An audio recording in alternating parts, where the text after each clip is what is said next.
The day has arrived. It's the NHL Trade Deadline, and you're tapped into your fantasy hockey source. It's the Locked On Fantasy Hockey Podcast, and we're taking a look at all of the top trending news from around the NHL that's impacting your squad.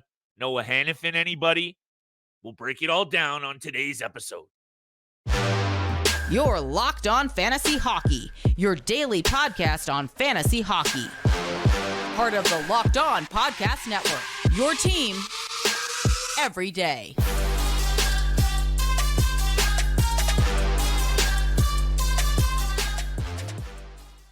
Buckle up, and here we go, Steel. It is the March 8th, Friday episode, Trade Deadline Day in the NHL, and shout out to all the everydayers for making us your first listen every single day. It's the Friday edition of the Locked On Fantasy Hockey Podcast, and oh, baby, there is no shortage of topics to get to.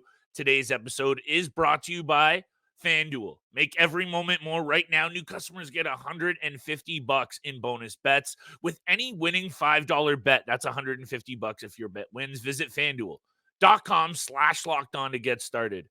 Steel, giddy up, because we weren't able to get to the Noah Hanifin deal on yesterday's episode. Obviously, that's been out there, but there's angles you and I have to cover. There's fantasy takes to be had, and obviously, this is a name that's been out there for forever, but we're going to talk about it. We're also going to talk about Gustav Forsling, one of the sneakier, more under-the-radar quality D-men in the NHL. Another good deal for the Florida Panthers. Also, big news. Frederik Andersen, he's back. He's starting, Steel. This is going to have implications big time for fantasy GMs and, of course, the Hurricanes. Jake Guentzel updates. Is he going to be a New York Ranger by the time you're hearing this podcast? It's a possibility. And you know, Steel and I have a few takes on the Maple Leafs.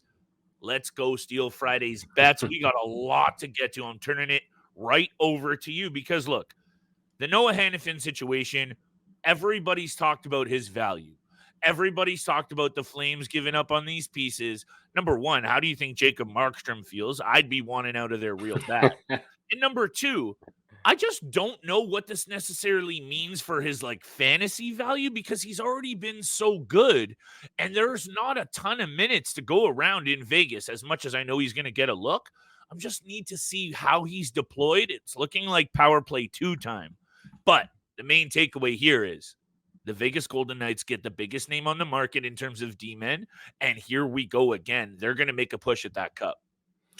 Yeah, they definitely are making a push, and it seems like they make a big, big splash every single season. I mean, Kelly McCrimmon has just been one of the best GMs since the Vegas Golden Knights have come into the NHL. He's always doing something at the deadline. He's always making one of the biggest splash, if not the biggest splash, at the NHL trade deadline. And I mean, it's kind of funny because there were a lot of teams going in on Noah Hanifin. There was so much rumors about where he was going to go. I think the funniest to me about all of this was apparently the Edmonton Oilers were in on Noah Hanifin and Chris Tanev, but the Calgary Flames were not doing that deal because of the rivalry in Alberta. So they ended up trading them to Dallas Stars and the Vegas Golden Knights. But it is kind of crazy to see how Vegas gets this done every single year. Just to break down the trade, Noah Hanifin goes to the Vegas Golden Knights where 75% will be retained.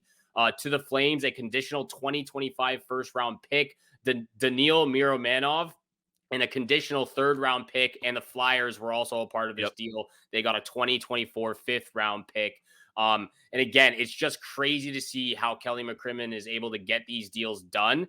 And there's a lot of people talking right now about how it's a little bit, maybe a little bit cheap about how they're getting these deals done with putting players on the long-term injured reserve. This is the Mark Stone gifs and memes are hilarious now. This is 3 years in a row now where Mark Stone has been placed on the LTIR mid-February and then activated April 20th or April 25th. That's 3 years in a row now. We know that he suffered through some serious injuries, but I'm not sure if it's a coincidence. I don't know if they're purposely doing this, but if they're able to do it and it's legal, every team should be doing it at this point because they're getting away with it and they're doing it without consequences. So He's a great deal for Noah Hanifin. It looks like he's playing with Alec Pietrangelo on the top line because Alec Martinez is out with injury as well now. Yeah. I mean, this Vegas Golden Knights team is I mean, right there with Edmonton and Colorado. Like, this is going to be a crazy NHL playoffs. And they've been struggling. So points-wise, they really do need to pick it up because there is no margin for error. The blue line on paper is looking absolutely beast mode. But there's a couple of angles there. They're not so much fantasy related, but you're alluding to this cap circumvention, the LTIR, the Tampa Bay Lightning, one of the biggest reasons why. They even had shirts about it. They were like flaunting it the other year. You and I have talked about it. Yeah. How was Kucherov able to come right back? Anyway, we don't need to go down that rabbit hole. You and I talked about the tax situation in terms of the states. There's a lot of different variables at play here. But we're going to stick to the fantasy angles. Let's talk about Gustav Forsling because, look, the Vegas Golden Knights need to play better. They get their guy. That blue line is looking dangerous. Let's see what they can do now with those bodies in the lineup. They also bring in Anthony Mantha. We talked about that. I don't know if they're actually done, Steele, because probably not. Credit due to that front office. George McPhee as well, pulling strings. However, one of our other favorites, Zito in Florida, look, we just got to show some love to Gustav Forsling. Obviously, the long-term deal is the long-term deal. Was it 5 years, Steele? 8-year contract. 8-year contract. 5 point and change million. You had the number. Hit me. 5.75 million. Thank you very much. And let me hit you with a few more numbers. 31 points in 62 games, a plus 43. Insane. 40 penalty minutes, 127 shots on net. Time on ice up to well over his career high of 20 minutes and change to almost 22 minutes. Steele, you know how much I love that. He's anchoring the top pairing. This is just another really, really good signing out of the front office in Florida and a nice one to get out of the way before this cup push.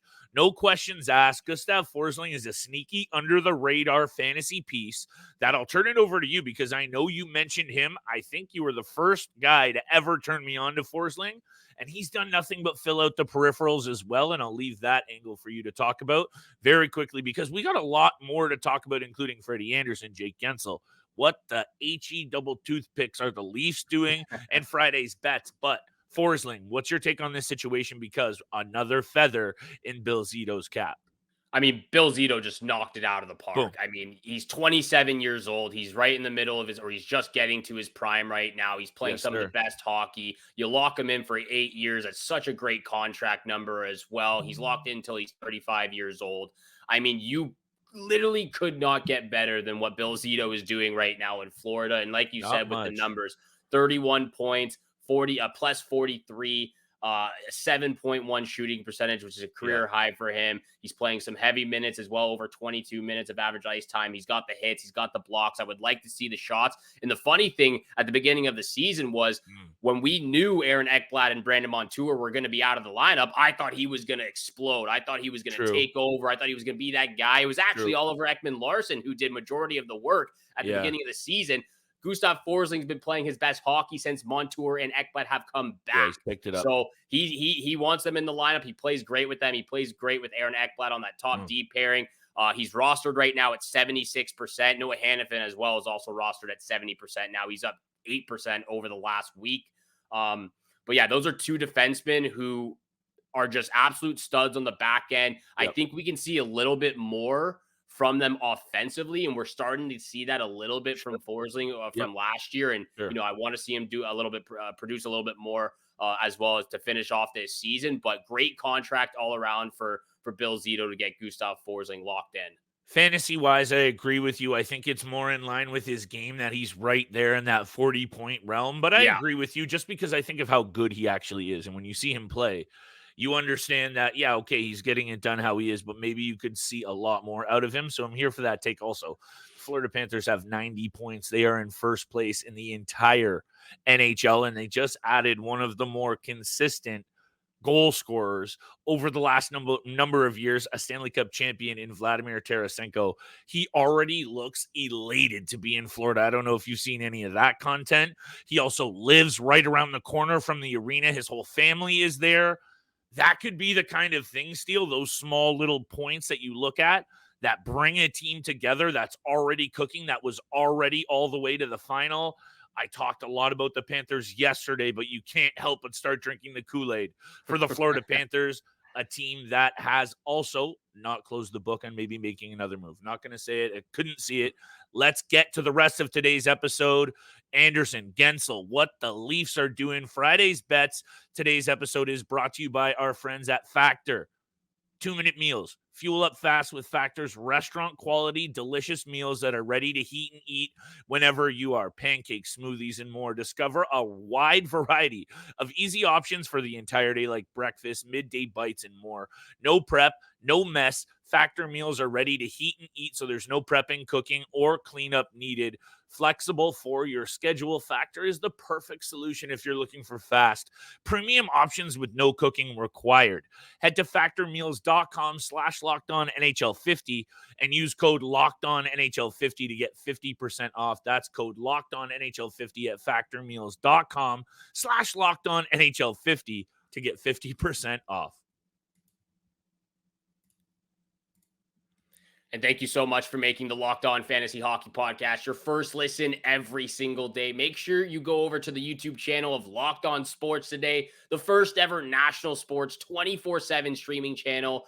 You can also find them on Amazon Fire TV. Now it's absolutely fire out there. Hey. Locked On Sports Today is here for you 24/7, covering the top sports stories of the day with local experts of Locked On, plus the national shows covering every single league. So make sure you go over there, check them out on Amazon Fire TV, and subscribe to the YouTube channel. Subscribe to our YouTube channel as well. Make sure you hit the subscribe, the follow button, leave a 5-star review, leave your comments down below as well. We really do appreciate all the conversations and conversations and the feedback from everybody out there. So thank you so much for tuning in. Got a lot more to talk about. Frederik Andersen is back in the crease for the Carolina Hurricanes. Yeah. Jake Guentzel rumors are picking up steam heading into the last day of the NHL Trade Deadline. And we got to talk about what the heck is Brad Treliving doing right now with the Leafs blue line.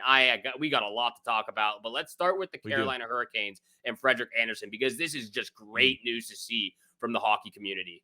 And he's going to be back in the cage against the Montreal Canadiens. Like, this is big news for this team who has really gotten by this year. 78 points. They're only 6 back in the New York Rangers. I think they still allow the least shots against per game in the league. Just one of the best blue line cores out there. And when you have that and you have players up front like Sebastian Aho, and I know there's not like a ton of star power in that sense. I actually look at them a lot like the Minnesota Wild, really lacking one or two big guns. They got Kaprizov, but after that, who do they have? Of course, we like General Eriksson, whatever. You know where I'm getting at with that one. The fact that Freddie Andersen is back, we thought headed into this year, the strength of this team would be goaltending. Freddie goes down.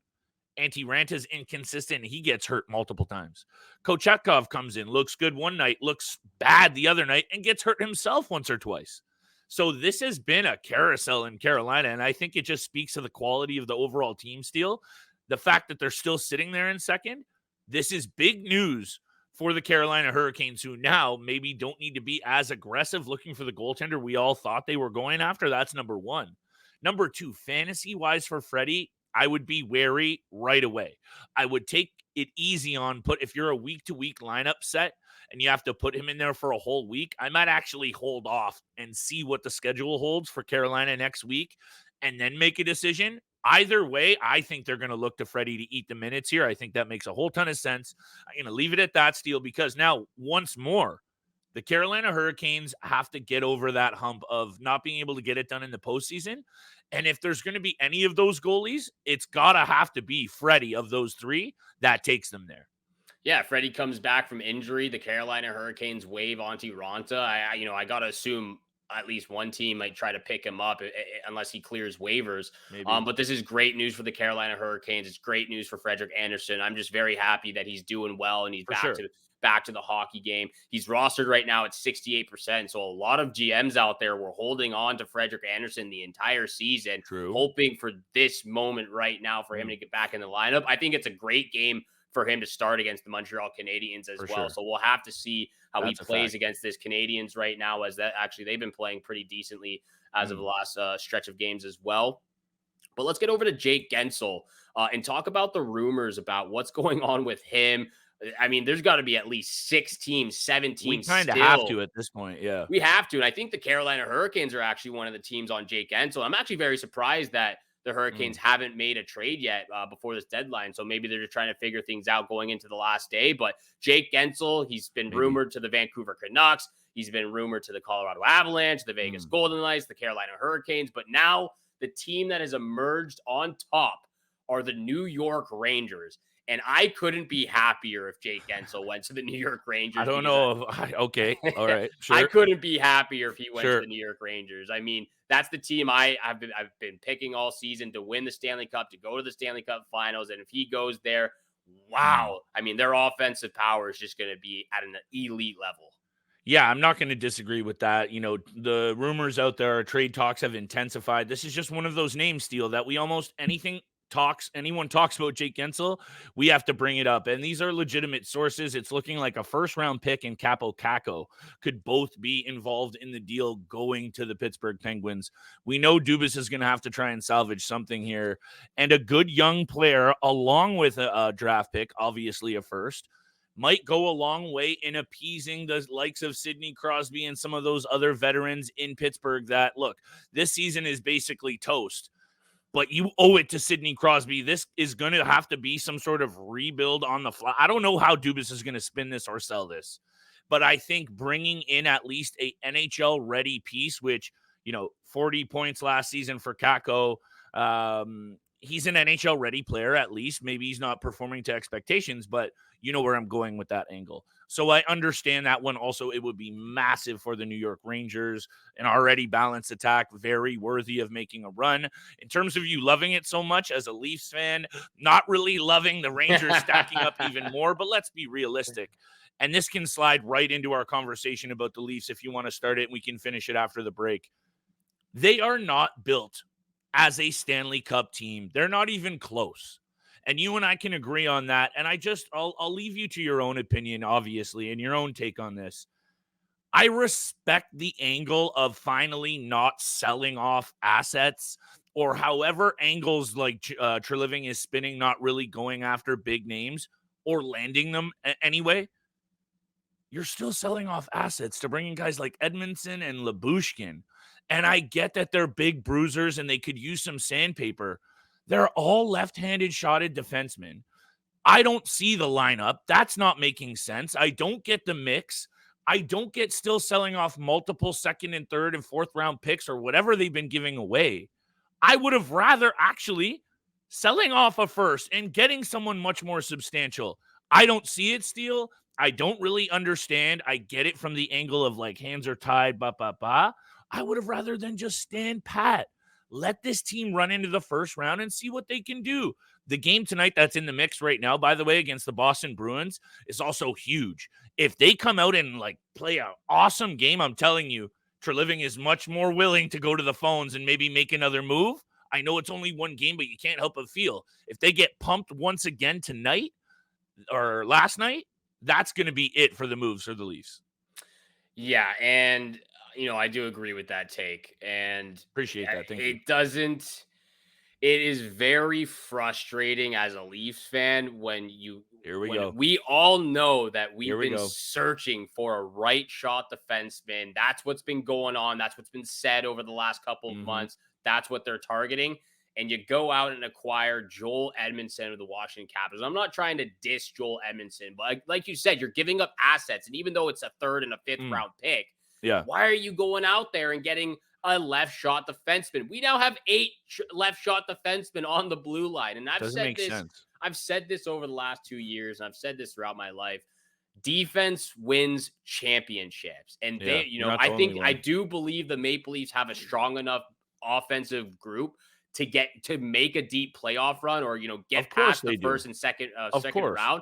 But when it comes to the Eastern Conference Finals and it comes to the Stanley Cup Finals, you need your defensive group to stand tall and stand strong in front of their goaltenders. You obviously need a strong goaltender going into the playoffs, but if you've got a weak blue line in front of your goaltender, you're going to get pushed around very, very easily in the playoff atmosphere, especially against some of these top teams that are coming out of the West, making these big trades right now, even teams in the Eastern Conference like the Florida Panthers, the Boston Bruins, and the New York Rangers as the top three. So, I'm pretty skeptical going into the last day of the NHL trade deadline. I'm pretty skeptical about the Leafs' chances going into the postseason if they don't address this situation. And again, I've said this before, when Simon Benoit is your second best defenseman, it speaks volumes to how bad they are on the blue line. I mean, TJ Brody is an absolute liability out there. I hate the way he plays the game. He gives up the puck too many times.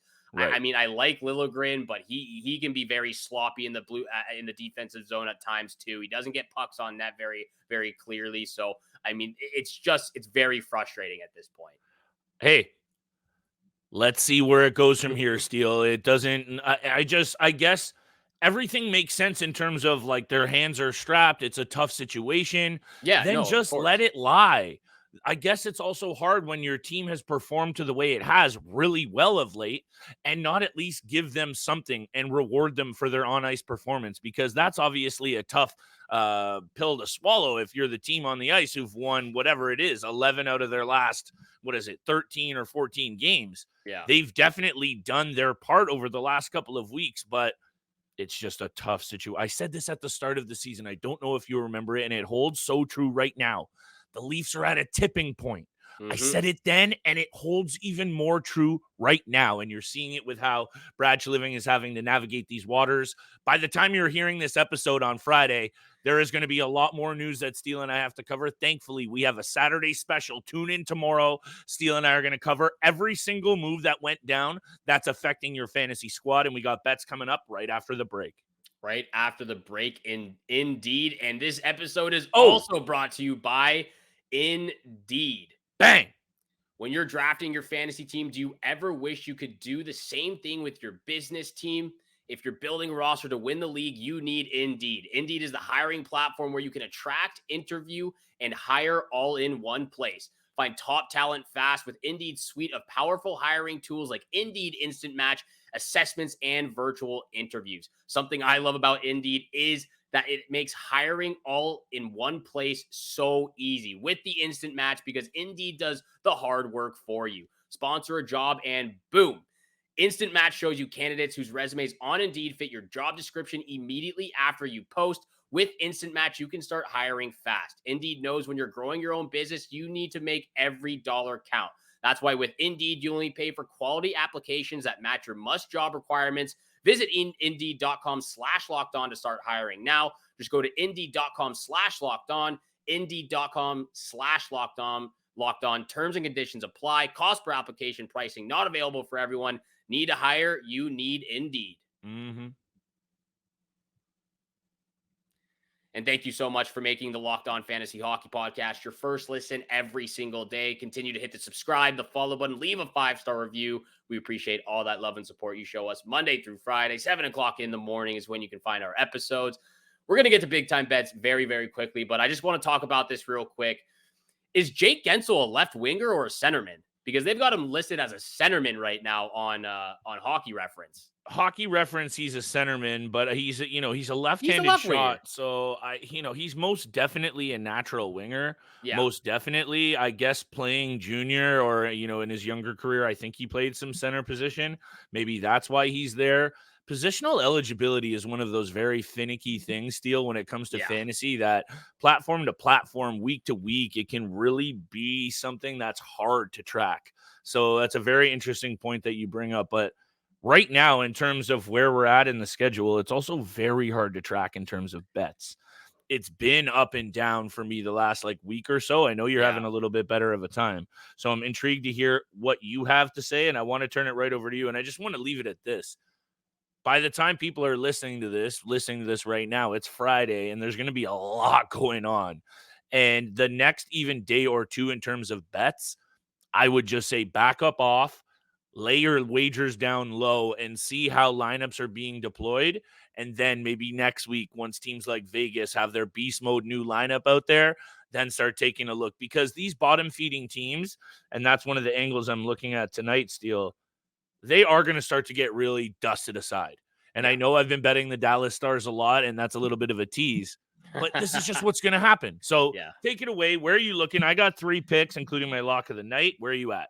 I'll rattle off my first 2 picks and save the lock of the night for the last one.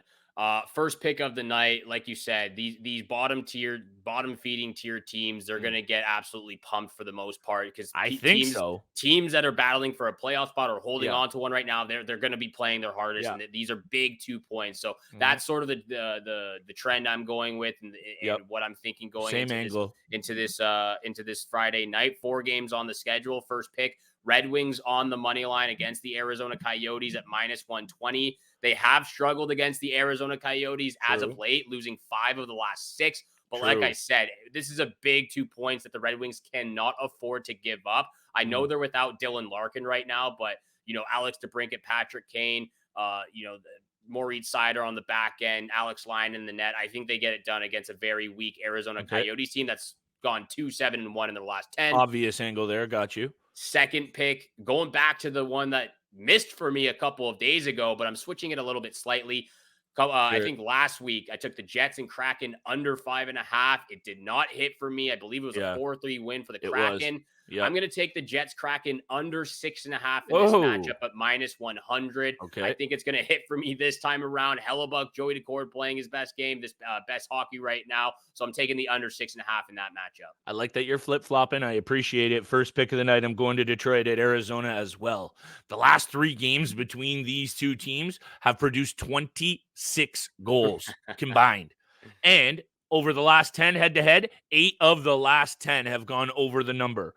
This one screams like an over. I would obviously lean to Detroit, but given the stats you just reamed off, maybe Zona keeps it close. Even more so, I'm liking the over. Hit me with the over. Detroit, Arizona, over 6.5.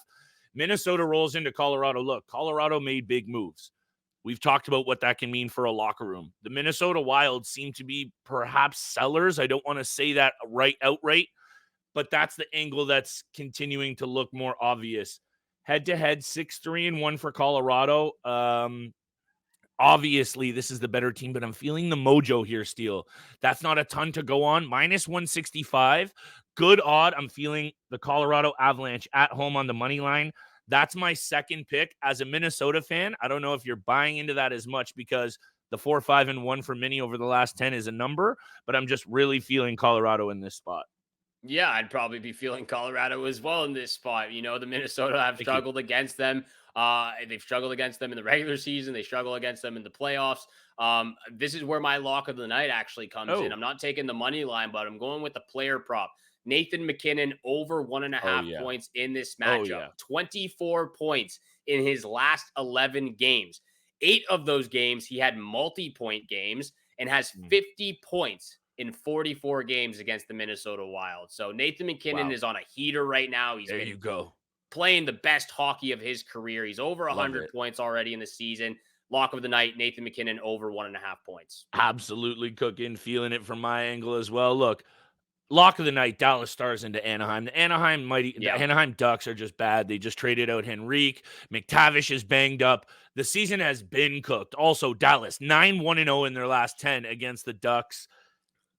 The Stars had trouble with the San Jose Sharks the last 2 games, only squeaking out 1-goal wins in both. And I took the puck line in both and got burned. So obviously there's not a ton of value here. Stars on the money line -250. That's why it's my lock of the night. Slap it into your favorite parlay. Thank me later because they are going to bang out. I don't want to jinx myself and say it's by a big number only because of how close those last couple have been. Dallas, money line -250. That's the lock of the night. Logan Stankoven coming to the rescue in that big 7-6 overtime win. He's been absolutely phenomenal. Thank you so much for making the Locked On Fantasy Hockey Podcast your first listen every single day. Make sure you're checking out Locked On Sports Today, the first ever national sports 24/7 streaming channel. You can also find it now on Amazon Fire TV. They are here for you 24/7, covering the top sports stories of the day with local experts of Locked On, plus the national shows covering every single league. Again, thank you so much for tuning in for today's episode. Make sure you're tuning in for the Saturday special. We're going to cover all the NHL Trade Deadline last-minute acquisitions. Good luck with your bets tonight, and we shall see you back here again tomorrow. Peace.